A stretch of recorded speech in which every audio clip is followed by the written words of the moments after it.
Πάμε πρώτα να δούμε τα στοιχεία, έτσι όπως τα επεξεργάστηκε και μας τα έστειλε και τον ευχαριστώ πολύ γι' αυτό.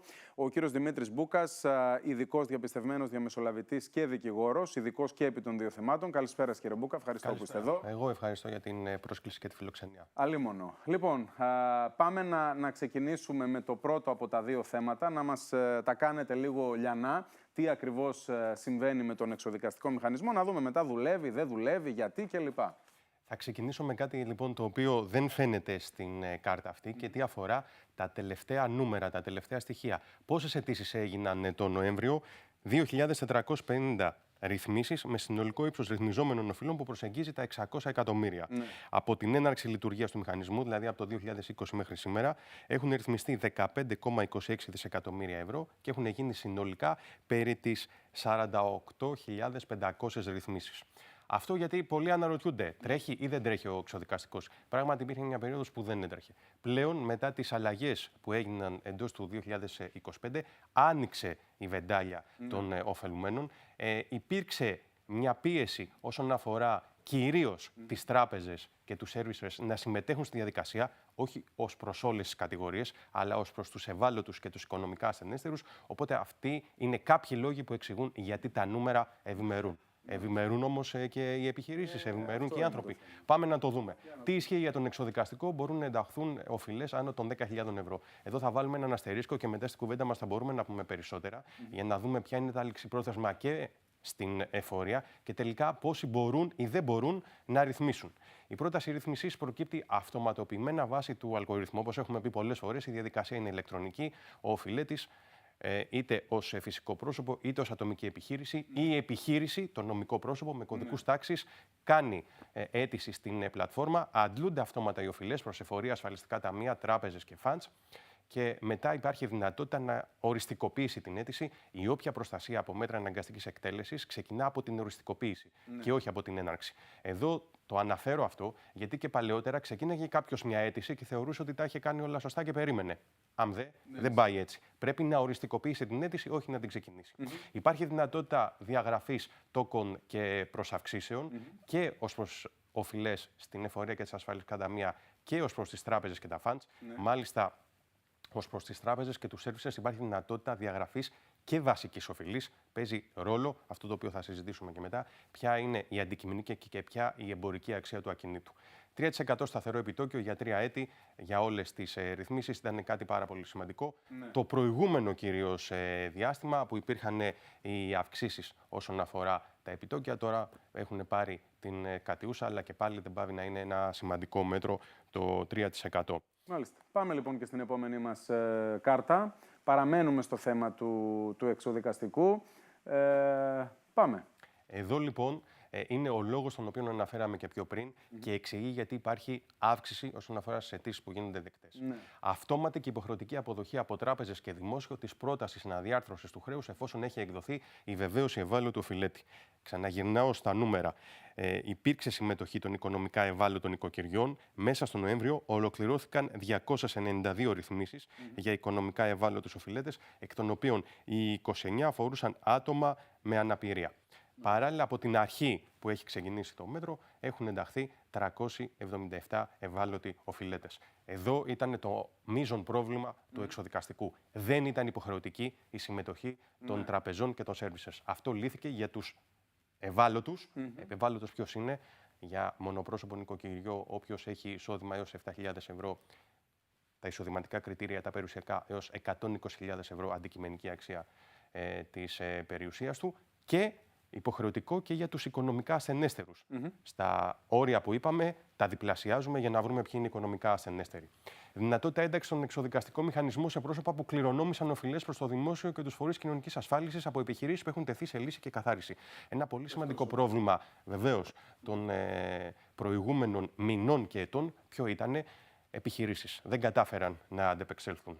Αυξημένα κόστη, το ενεργειακό κόστος, ο πληθωρισμός, η αύξηση των πρώτων υλών. Κυρίως ομόρυθμες και ετερόρυθμες επιχειρήσεις αναγκάστηκαν να κατεβάσουν ρολά, να βάλουν λουκέτο, αναγκάστηκαν να κλείσουν. Οι ομόρυθμοι εταίροι που κατά τον νόμο ευθύνονται εις ακύρων και εις ολόκληρων με την ατομική τους περιουσία για τα χρέη της εταιρείας δεν μπορούσαν να καταθέσουν αίτηση. Αίτηση δεν μπορούσε να καταθέσει και η επιχείρηση, παρά το γεγονός ότι είχε κλείσει για να πει ότι θα μπορούσε να ρυθμίσει, γιατί δεν θα έδειχνε την βιωσιμότητα.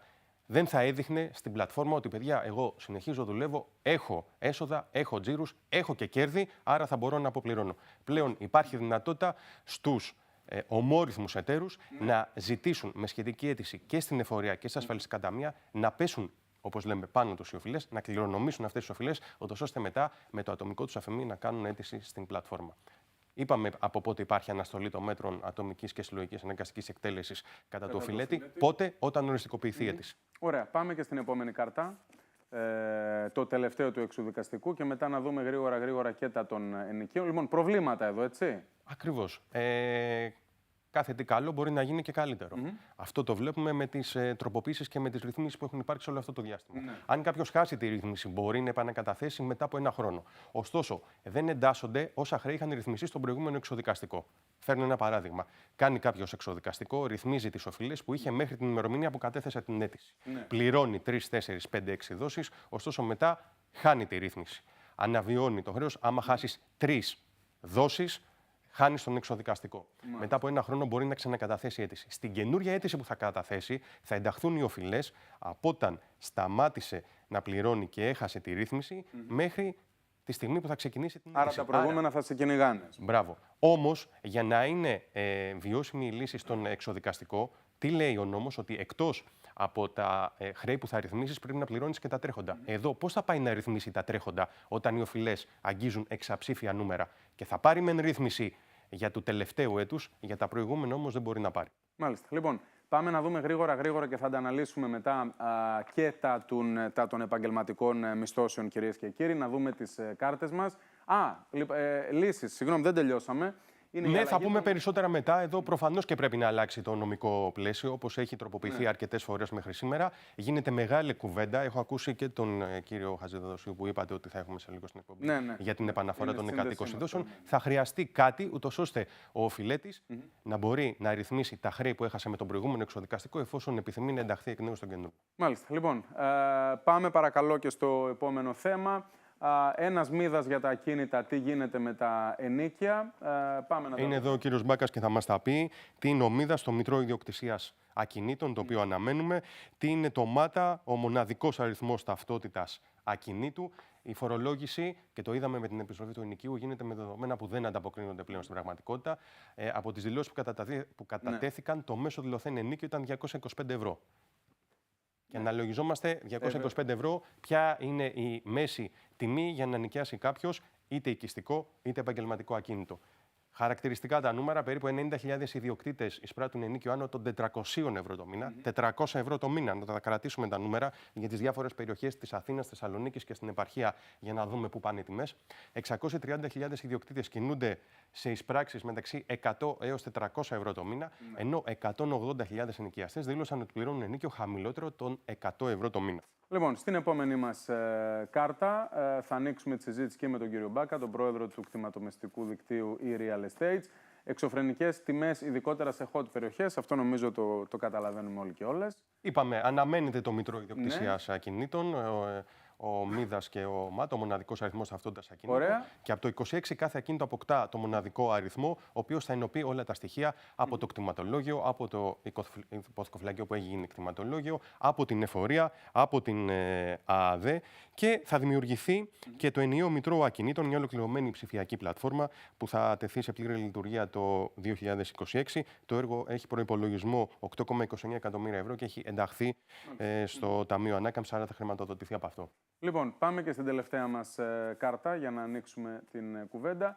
Νέες αντικειμενικές. Μεγάλη κουβέντα για το αν θα γίνουν, πότε θα γίνουν, τι θα αφορούν. Αν γίνει κάτι τέτοιο, μιλάμε για μια εκτείναξη της φορολογητέας περιουσίας κατά 150 με 200 δισεκατομμύρια ευρώ. Αυτό τι σημαίνει ότι θα εκτιναχθεί και ο έμφυα που θα πρέπει να πληρώνει ο καθένας. Η σημερινή αξία προσεγγίζει το 1-3 ευρώ. Άρα θα πρέπει να υπάρξει εκ νέου σχεδιασμός φορολογικών συντελεστών και μιας και η εκπομπή αφορά τις επιχειρήσεις, έχει όμως και έντονη πολιτική χρειά.